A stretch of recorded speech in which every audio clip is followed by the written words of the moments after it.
I suppose there is. I mean, I suppose what we did was give it up. We actually did give it up when Freddie died, and we felt, we'd always said if one of us goes, that's it. When Freddie Mercury died, John Deacon vanished. Why did Queen's bassist abandon fame? And how did he deal with losing his best friend? A shadow lingered over John Deacon's life, a quiet mystery that even his closest allies couldn't fully unravel. What drove the silent genius of Queen to step away from the spotlight forever? At 73, after years of seclusion, he's finally breaking his silence, and what he shared about his bond with Freddie Mercury has left the world stunned. Let's rewind to the beginning, to a shy boy from Leicester whose fingers on a bass guitar would rewrite music history. Born on August 19, 1951, in the modest halls of St. Francis Private Hospital, John Richard Deacon entered a world far removed from the glitz of rock stardom. His father, Arthur, toiled at Norwich Union Insurance, while his mother, Lillian, nurtured a tight-knit family. Tragedy struck early.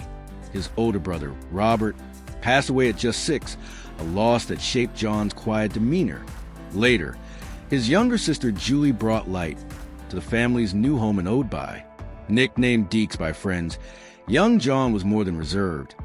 He was a tinkerer, obsessed with electronics, rigging tape recorders to capture songs on the radio. That spark of ingenuity would soon ignite something massive. But could a kid soldering circuits in his bedroom really conquer the world? School days at Gartree High and later Beecham Grammar saw John excel, his sharp mind acing exams. Yet, it was soul music that set his heart racing, Motown grooves and funky bass lines that made him feel alive.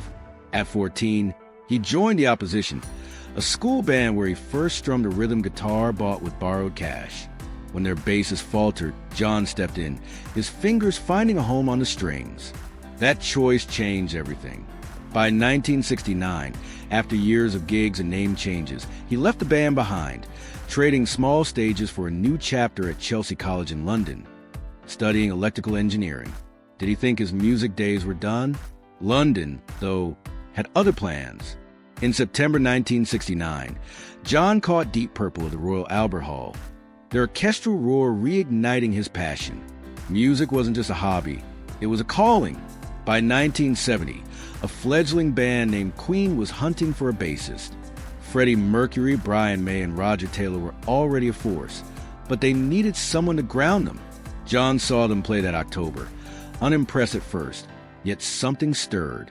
He dabbled with a short-lived band called Deacon at college, but fate struck in early 1971 at a disco. A mutual friend introduced him to Roger and Brian, and an audition was set. In a cramped lecture room at Imperial College, John's calm precision and technical savvy won them over. Was this the moment Queen became unstoppable? At 20, John became Queen's final piece, the youngest member bringing balance to a band of bold personalities. His first gig in June 1971 at Kensington's College of Estate Management was electric, a sign of the magic to come. Quiet but razor sharp, John wasn't just a bassist. His knack for electronics saved the band when budgets were tight. On their 1973 debut album, he was oddly credited as Deacon John, a quirky choice by the band to spice up his image. He hated it, insisting on his real name from then on. But why did he shy away from the fame others chased? John's impact went beyond the bass. He penned "You're My Best Friend" for his fiancée Veronica on 1975's A Night at the Opera, a heartfelt ballad that became a global anthem. His soul-infused "Another One Bites the Dust" in 1980 dominated charts, his infectious rhythm crossing racial divides on American radio, a rare feat. Recent data from Billboard 2024 shows it remains one of Queen's top-streamed tracks, with over 2 billion Spotify plays. Yet, John stayed in the shadows, letting his music speak. Did he crave the spotlight or fear it? His collaboration with Freddie Mercury pushed cerebral palsy into bold new territory. Their 1982 album Hot Space leaned into disco and funk, with John's back chat sparking tension when he clashed with Brian May over guitar solos. The album flopped commercially, a rare misstep, but John's versatility shone elsewhere. He played with legends like Elton John and contributed to Freddie's solo work. In a 2023 interview with Rolling Stone, Roger Taylor reflected, "John was our anchor, but he was restless too. What was brewing beneath his calm exterior? John's early days with Queen were a whirlwind of creativity and camaraderie, but cracks were forming. His bond with Freddie, so vital to band soul, carried a weight few understood. As Queen soared, John's heart stayed tethered to music, and to a friend whose loss would change him forever. A bond forged in music, a friendship that transcended the stage. John Deacon and Freddie Mercury were the heart and soul of Queen, each bringing something unique to the table. While Freddie dazzled with his larger-than-life presence, John anchored the band with his quiet genius. Together, they created magic, but few knew just how deep their connection ran. What was it about their friendship that left such a lasting mark on John? John wasn't just Queen's bassist. He was a creative force, weaving soulful bass lines into hits like Another One Bites the Dust and I Want to Break Free. But his talents stretched further. When Brian May was sidelined by illness, John picked up a guitar, laying down tracks like Misfire on Sheer Heart Attack.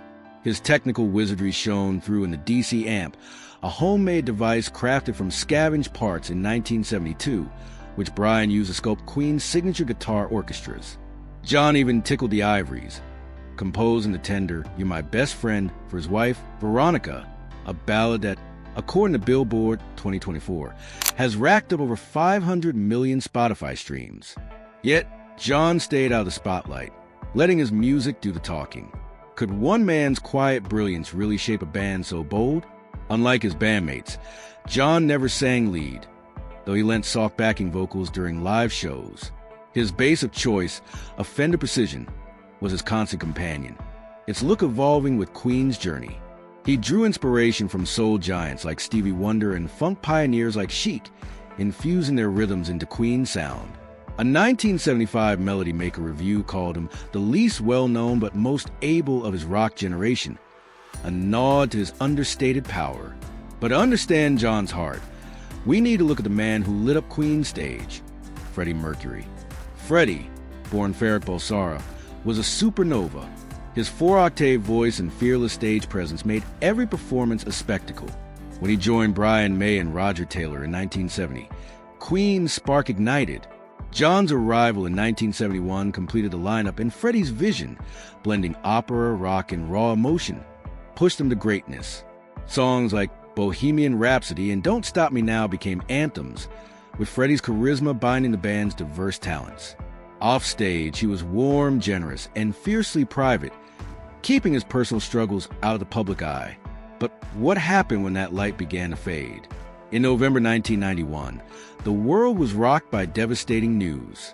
Freddie, who had quietly battled AIDS, passed away at 45 in his Kensington home, just a day after sharing his diagnosis. His final video, These Are the Days of Our Lives, showed a frail but defiant Freddie, pouring his soul into every note. For John, the loss was shattering. Freddie had been more than a bandmate. He was a mentor, a friend who took the young bassist under his wing. Their bond, though rarely seen by fans, was profound. Freddie's fire balanced by John's calm. When Freddie left, a piece of John went with him. Could Queen ever be the same? John's grief was palpable. At the 1992 Freddie Mercury tribute concert, he played but spoke little, his heart heavy. In a rare statement, he said, "As far as we're concerned, this is it," signaling that Queen without Freddie felt impossible. While Brian and Roger carried on, John retreated, performing only sparingly before retiring in 1997 after recording No One But You for Queen Rocks. Yet, he never fully cut ties. Brian May noted in a 2023 Gold radio interview that John still weighs in on Queen's business decisions, ensuring the band's legacy endures. His estimated £130 million fortune, per Daily Mail 2021, lets him live quietly in southwest London with his wife and 6 children. Today, John is a shadow of his rock star past, spotted occasionally on London streets, casual in jeans and fleece, far from the stage's glare. His silence speaks volumes, a testament to a man who loved music but not fame. What drove him to walk away from it all? And what does his life look like now, decades after Queen's peak? In the heart of Queen's whirlwind, a quiet bond held strong, a friendship between John Deacon and Freddie Mercury that shaped the band's soul. Freddie, with his electrifying presence, saw something special in the shy bassist who joined last. He took John under his wing, guiding him through the chaos of fame with a warmth few saw up close. They traveled together, laughed through late-night sessions, and crafted songs that still resonate today. But what happens when the heart of a band stops beating? When Freddie Mercury passed away on November 24th, 1991, the world mourned a legend, but for John, it was the loss of a brother. Freddie's battle with AIDS, kept private until the end, left John reeling. The man who had mentored him, who balanced his quiet nature with boundless energy, was gone at 45. John's grief was a silent storm. He performed sparingly after that, his heart no longer in the spotlight. At the 1992 Freddie Mercury tribute concert at Wembley, John stepped forward, his voice trembling as he spoke to a roaring crowd. "The show must go on," he said, a simple phrase heavy with meaning. Was that moment his farewell to Queen? John's final bow came in 1997, when he joined Brian May and Roger Taylor to record No One But You, Only the Good Die Young, a haunting tribute to Freddie. It was their last song together, a closing note for a man who had given everything to music. After that, John vanished from public life. He skipped Queen's 2001 Rock and Roll Hall of Fame induction and declined to join tours with Paul Rodgers or Adam Lambert. Even the 2018 Bohemian Rhapsody biopic, which grossed over $900 million worldwide, saw John's approval from afar, with actor Joseph Mazzello portraying him. Why did he choose silence over stardom? Behind the scenes, John's presence lingers. Brian May, in a 2024 Daily Mail interview, shared that John remains a key voice in Queen's financial decisions. "We don't move without his input," Brian said.